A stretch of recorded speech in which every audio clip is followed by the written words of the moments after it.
guys, my name is Marina. I am 29 years old. Did I just say 29? I'm 28. I'm 28 and I will be 29 in 2 months. I guess I'm getting ahead of myself. I have stage 4 endometriosis and I am currently 35 weeks pregnant with my IVF baby.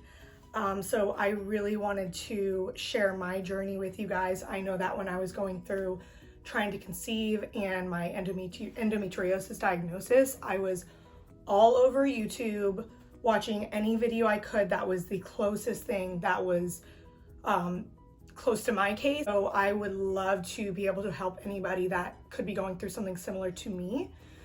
So I'm just gonna go ahead and break down everything that I went through throughout this entire journey. First, before I start, I just want to clarify that I am not a medical professional, and please do not take anything that I say as medical advice. If you have any concerns about yourself or a loved one, please contact a medical professional and don't take everything I say word for word, because everyone is different and you can't just get all of your medical advice from the internet. So with that said, I'm going to hop into it. First, I want to introduce Leo. He's 9 and he's been with me through it all. I first started my period when I was 11. And it was really intense, very, very painful. I never really expressed to anyone how painful it was, but it was excruciating and very heavy. And I just thought it was normal. But I did get a little bit of advice from my aunts. So I have many aunts on my dad's side of the family. And when I was very young, they did give me a heads up saying, hey, we do have a few people in the family that has endometriosis. So it's always been in my radar, but I never really thought it would impact my life to the extent that it had. So I was on birth control from age 15 to 24. I would say I had painful periods, but it wasn't as bad as it was before I was on birth control. And I never really paid attention to anything while I was on birth control. I did try every single birth control there was out there and nothing agreed with my body. It didn't make my periods worse, but it made anything else worse. I have really bad migraines. I had anything you could name, the birth controls did it. So I tried everything and then it just was very frustrating. So I ended up getting off of it when I was 24. So I was almost on it for 10 years. I could tell my periods were starting to get worse. While we were together before we got married, I had excruciating episodes, not just on my period, but on when I was ovulating. It was so painful. I would have to not go to work some days. It was crazy how painful it was. Ultrasound, because I had an excruciating episode while we were actually having sex, but I went to an OB-GYN the next morning and they did an ultrasound and they saw there was a cyst, but the cyst looked abnormal. So then they had me go and do a different kind of ultrasound, and maybe it was an MRI or something like that. I ended up getting an MRI or a CT or something like that to look at it. And I was still in excruciating pain for weeks and this OB-GYN never called me. I actually had to call them weeks later and say, hey, did you ever get my results back? And they were like, oh yeah, we did. It was a chocolate cyst. It's fine. Like, it wasn't anything like, cancerous or anything. But I was like, okay, well, I'm in excruciating pain. Like, what should I do? And they're like, well, if you're in that much pain, you need to go to the ER. It was crazy. This same doctor told me that they will not investigate endometriosis because I was aware of it and I was telling them, okay, I have these cysts, I have this pain. What can we do with this endometriosis? And she's like, well, the only way to diagnose it is through surgery. We're not gonna go into that until you go see a GI doctor. I was young and I wasn't thinking about my future, and going to see a GI just was not something that I wanted to do as a young 20-year-old. It just sounded freaky to me. And so I put it off and I didn't investigate the endometriosis. I do regret that, but I can't blame only myself for that. So yeah, needless to say, I ended up getting a new doctor. My husband and I got married February 29th of 2020, a few weeks before COVID. We decided to start trying, as soon as we got married. But he said, I only want to get, start trying if we find you a new OB-GYN, because my husband, he was aware of what my OB-GYN had done in the past. We were frustrated with that. We wanted to work with someone that we could trust, and that took me seriously. Best decision I've ever made. So please, if you are frustrated with your OB-GYN, go find another one, because there is one that will listen to you, and lifesaver. I went and saw my new OB-GYN right before we started trying. And my OB-GYN was very optimistic. He's like, you're 20, I think I was 25, 26. You're 26 years old, you're healthy, you'll be pregnant very soon. And I did give him a heads up about my endometriosis suspicion. And he said, yeah, you probably have endometriosis. Let's see how things go, and we'll cross that bridge when we get to it. I loved how he just immediately was like, you probably have it. He told me how common it is, which I had read. 1 in 10 women have endometriosis, which is a huge number. And I told him it was hereditary, and he was like, yeah, you probably have it. So, but he was optimistic that I would get pregnant. A few months go by, not pregnant. I would say I went to him around 5 months, letting him know that I'm still not pregnant. And he was surprised, but he was like, okay, well, that just builds the case even more that you do have endometriosis. And he said, let's give it 1 more month. If you're not pregnant within 6 months, then we will start doing some other approaches. I really appreciated this because I've always heard that if you're under 30, they will not look into anything until you've been trying for a year. But my doctor disregarded that because of my suspicion of endometriosis. He trusted me as a patient, and he was willing to work with me at 6 months, which is amazing. I'm so glad that we stayed on top of it so early. So we got to 6 months, obviously not pregnant. So the first thing that we did was we did an HSG test. So that's where they shoot dye through your fallopian tubes and see if there's any blockages. So this was in, I believe it was either September or October of 2020. And it was clear. The nurses said it was a perfect test, and it was super easy for the dye to go through. So that was a relief, but it was also a bit frustrating because I was hoping to find anything that was the root of our problem. So we did that, and he said, okay, it's clear. So now what we're going to do is we're going to get you on letrozole, which is basically a drug you take they use it a lot for IVF, but they can use it as well to get you to super ovulate. So rather than ovulating 1 egg a month, you ovulate 2 to 3.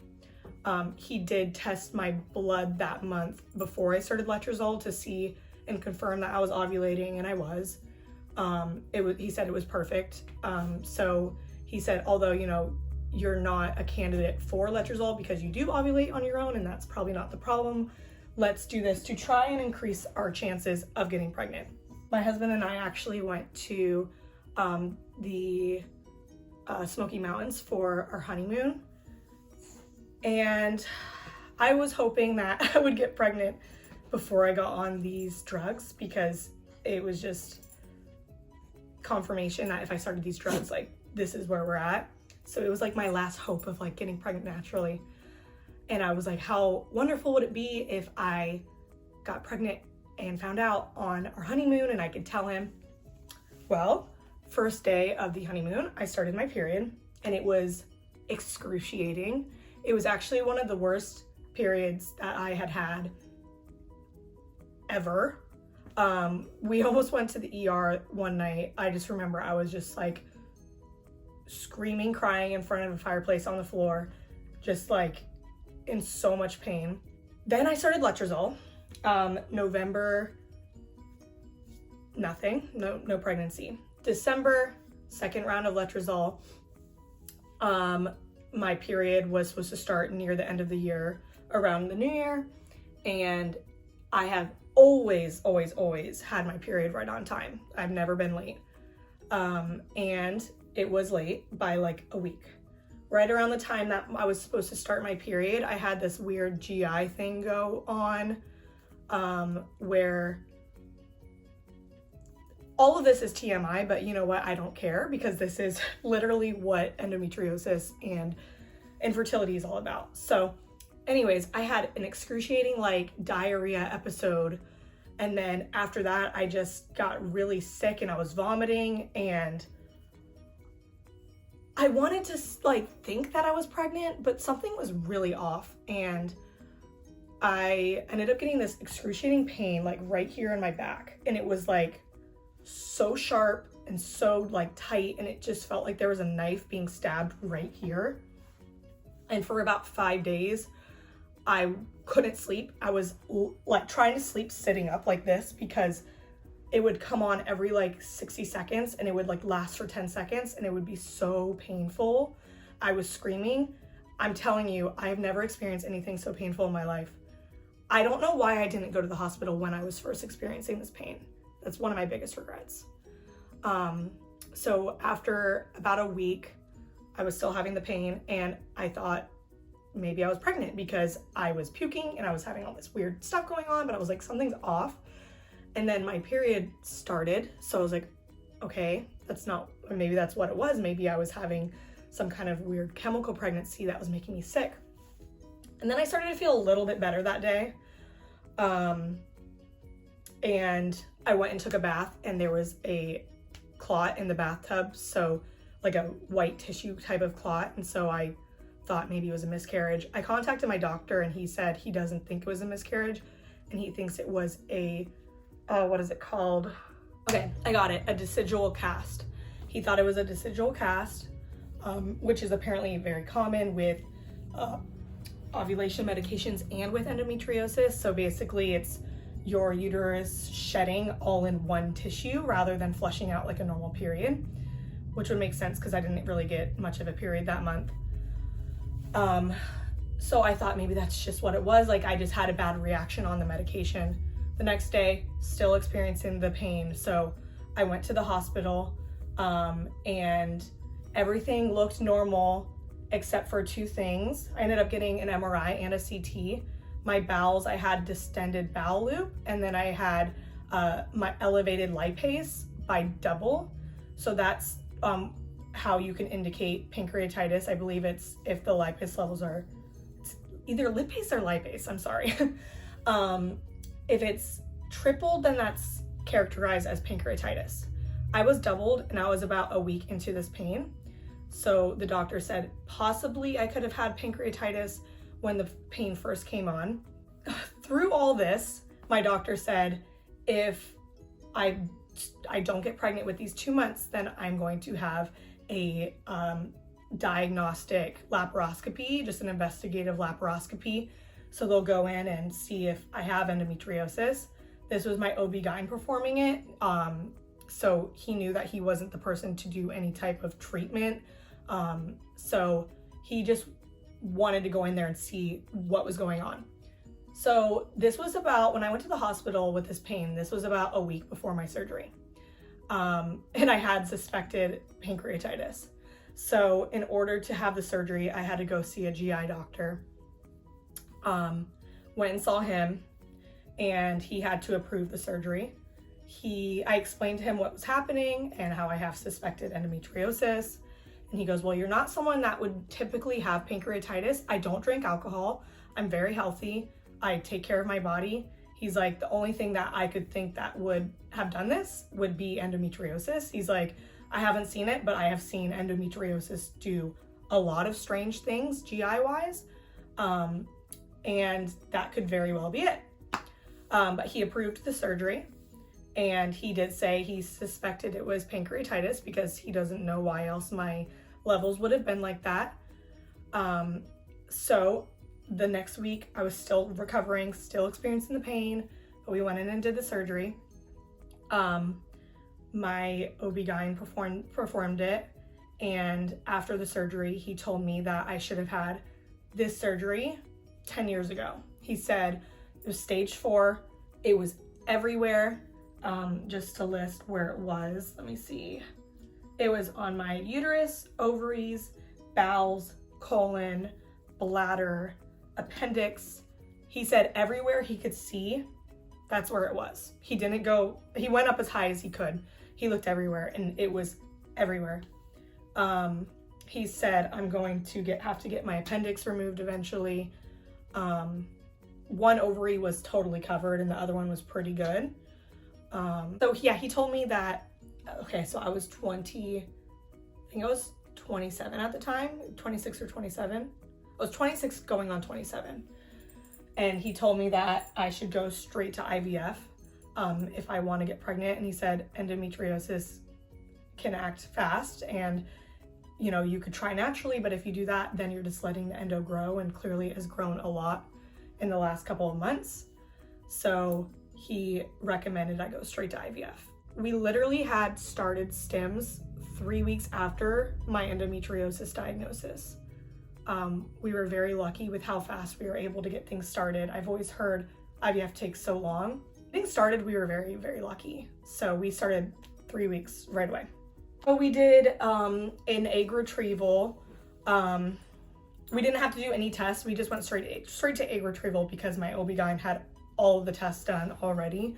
So we were able to just go straight to it. Just a normal egg retrieval, not like a mini cycle or anything like that. It took about 9 days to stimulate, and then I ended up getting 22 eggs. So remember, I was 27 at the time, and they told me I was a great candidate for IVF. And, you know, hearing I had 22 eggs, I was ecstatic. The numbers dropped so fast, like so fast. So I had 22 retrieved, only 12 of those 22 were mature, only 7 fertilized, and then only 3 made it to blasts. We did do PGT testing, and only 1 embryo was genetically normal. It's crazy. So I went from 22 eggs to only having 1 embryo. My doctor, my RE, he believed that because of the severity of the endometriosis, that's what made the egg quality so poor. So he thought we should do another retrieval, and we were all for it, just to get some more embryos on board in case that the embryo doesn't stick. And I was totally cool with that. Like, we wanted to make sure, and he was like, and if you want to have multiple children. So yeah, he said what we should do is get you on Lupron. That is a menopause drug, so it kind of quiets down your ovaries and your uterus and gets things nice and quiet. He thought, you know, if we did this, it could get maybe your environment a little bit more healthy, and then so for the next retrieval, we'll have more success. So I was on Lupron up until April, and then we went to stimulate for our second retrieval. Stimulated for about 12 days. Around the 11th or 12th day, I was finally starting to see the tiniest bit of growth.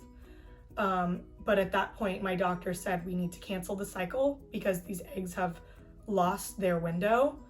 And yeah, it was completely canceled. So he thinks that because of my weight, I was overly suppressed from the menopause, and I was still in menopause with the Lupron. And so my body wasn't responding to the IVF medications. It was one of the most devastating times of IVF for sure, because we worked so hard. We worked not just for 12 days to stimulate, and those 12 days, that's expensive. And but we used 2 months to try and quiet down everything with the Lupron. So it was about 2.5 months of preparation for this retrieval, and it was just canceled. Heartbreaking. But we thought, you know, here I am with 1 good embryo. It was a 4BB embryo. I am quiet and with my uterus and ovaries from the Lupron. I don't want to waste those 2 months. Why don't we try to transfer that one embryo, and then if it fails, we'll move forward and we'll keep going. So before we could transfer, this was in April or maybe May. One thing I also want to include is after this retrieval, I was planning on going to the Center for Endometriosis Care in Atlanta. I'm from Florida, so Atlanta, it would have been a long drive for a surgery, but I wanted to go to someone that is gold standard and knows what they're doing. So I was gonna go to Atlanta to get totally cleaned up with a laparoscopy. I was gonna get my appendix taken out. I was told that I needed a possible bowel resection. It was gonna be a pretty thorough surgery. And so I talked to my surgeon after my IVF cycle was canceled, and I told him what happened, and he was like, well, you know, we can do surgery and I'm happy to do it, but I do want to let you know, if you just did Lupron, you might not be showing all of the endometriosis that you have, because the Lupron can kind of disguise the endometriosis. And so he might miss some of it. So I just felt like it was not the right route to go. I will be getting surgery one day, but we decided at that time it was not the right thing to do. So we decided that we were going to do this transfer. So in order to do it, we had to do all the preparations for it. I did a hysteroscopy in May. I think it was either May or June. And just to make sure everything was good down there. And what do you know? I was diagnosed with chronic endometritis, which is completely different than endometriosis. It's an infection of the uterus, and it could happen to anyone, and there's no symptoms of it, but it could have been caused from endometriosis, or it could have been caused from fertility treatments, whatever. So it could have contributed to my infertility, who knows. Pretty simple with chronic endometritis. You just take some antibiotics. It's not so simple for everyone. You could take the antibiotics and it doesn't treat it, and then you have to keep going with more antibiotics. I was fortunate that the antibiotics worked the first time for me. So I don't remember exactly what antibiotics, but I took 2 different antibiotics. And then we also figured, well, it will take 2 weeks to take these antibiotics, and then for the test to see if everything's clear, it's gonna take another 2 weeks. So why don't we do more Lupron? So I did Lupron, I did the antibiotics, and then once we were done with the antibiotics, we decided the test that we wanted to do to see if the infection was gone was an endometrio. So it's 3 different tests. It's an ERA to see if your uterus is receptive, and to see if the infection is gone, and then just to look at everything down there. I don't know the exact details, but it's a very thorough test. So in order to do the ERA, you have to pretend like you're going into a transfer cycle. So it's basically just a mock transfer, and they would prepare your body like they would normally for an ERA or for a transfer. So we did the ERA, we did it all, and while waiting for the results, I got back on more Lupron. So I was receptive and the infection was gone. So that was like the best news that I had ever heard. But I was about to go out of town to my cousin's wedding, and I was gonna be gone for about 2 to 3 weeks. And so I thought, you know, I don't wanna miss this wedding, so why don't I get on even more Lupron? And I will go to Canada, and then I will come home and we'll do the transfer. So I ended up being on Lupron for about 4 to 5 months on and off. And I know that Lupron isn't recommended for more than 6 months consecutively, and it's not recommended to just treat endometriosis. It does not treat endometriosis. I recommend it solely for fertility purposes. But I did feel amazing on it. Near the end, I didn't feel as good, but I was on birth control while on the Lupron, and I had no endometriosis symptoms, and I felt amazing. So we came home from Canada. The next day I got home, we went ahead and started the transfer cycle. Everything ended up great with the preparations. My endometrial lining was triangulator, if I'm pronouncing that right, where it's the 3 different layers, so it's a healthy uterus. It was nice and thick. Yeah, so that was the end of September, and then we went ahead and did the transfer on October 7th of 2021. And 2-week wait wasn't bad. I did not test during the 2-week wait.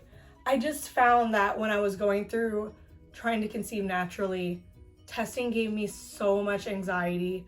It made me so depressed. And I just didn't want that to be a part of my experience with this transfer. I wanted to try and be in the best state of mind as I could. So in this 2-week wait, I didn't do anything crazy. The first 2 days, I relaxed a lot. I only got up to get food, and I was very chill. I didn't shower until about the 3rd day. The morning of the transfer, we went on a nice walk and I got my body moving. I think that was really good for me. And then, yeah, so the 2-week wait, I just ate super healthy. Yeah, so on beta day, we went in for the blood draw around 8 a.m. They called me very fast at like 8:45 and congratulated me that the beta was, I think it was about 1,000. It was very high. And the nurse was ecstatic and we got to celebrate, and I wanted to be careful because I knew that there was another beta and it was so early, and this was my first pregnancy ever. I have never seen a positive pregnancy test in my life. The next beta was doubled or tripled, and then everything from there went smoothly. And I am 35 weeks pregnant. There was a lot of, some mishaps in the beginning of my pregnancy. So if you would like me to share that, I will go ahead and do a pregnancy video. I did have hyperemesis gravidarum, where I was puking every 30 minutes and I lost 15-20 pounds. And I did get diagnosed with placenta previa in the beginning, and I had a bleed. So if you guys are interested, let me know in the comments. Anything else? I guess in preparation for the transfer, any recommendations that I might have in regards to getting your body ready, especially if you have endometriosis. Like, what did I do differently? I removed anything in my diet that made me flare. So that was a lot of sugar. So I just tried to eliminate as much sugar as possible. I wasn't super strict about it, but I didn't go out of my way to have something that's sugary. Dairy free, and so I drink oat milk, which is delicious. So dairy free, sugar free. Red meats makes me flare, so I didn't have red meat. What else? Obviously alcohol. Alcohol makes me flare and I have really bad hangovers, so I just don't drink alcohol. It was a lot like the anti-inflammatory diet, but I just wasn't very, very strict on it. I still had carbs, but everything in moderation. But that was one thing that I just tried to do, was just try and eat a little bit healthier and eat things that were good for inflammation.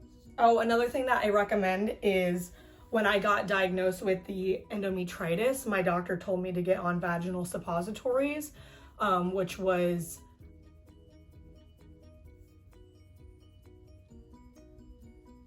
probiotic and prebiotic. I'll try and link the one that I used, but it was all natural, and it was the one that was recommended specifically from my RE. And I ended up using those every day for about a month or 2 leading up to the transfer. I tried to exercise a lot more before my transfer. I drank a ton of water months leading up to it. I meditated. Yeah, I didn't do any other types of treatments or anything special. I just tried to stay as happy as I could, although I was depressed. I just tried to stay as optimistic and just tried to move forward. We got so lucky. I can't express how fortunate we are that we only had one embryo, and that one embryo stuck. Out of 22 eggs, we had one embryo, and that one stuck. So I'm very, very grateful that I'm here today. I know it's not as easy for some, and my heart goes out to you if you're going through it, or if you know someone who's going through it. It is the hardest thing that I've ever gone through, and I know that for some it's just not that easy, and you have to go through many, many, many IVF cycles, and sometimes it doesn't even work. And that sucks. It sucks so much. Never stop advocating for yourself. If I didn't advocate for myself, I would still be with the other doctor who was not listening to me with my endometriosis, and I would have no idea what's going on with me today. If you have endometriosis and you're trying to think of ways to approach it, there are diets out there for you that might make your flares, less intense. Anyways, if you guys liked this video, go ahead and let me know if you want to hear anything more about endometriosis, and my diagnosis, about my surgery, my plans for the future with how I'm going to treat my endometriosis after pregnancy, about my pregnancy itself. I'm still learning, and there's a whole community out there for endometriosis and IVF that is willing to help. So you are not alone, and I just want you to know that there are people out there that are on your team. Sending you so much love, and thank you so much for listening to my video and listening to my IVF and endometriosis story. I hope you have a good day. Leo, say goodbye. Bye.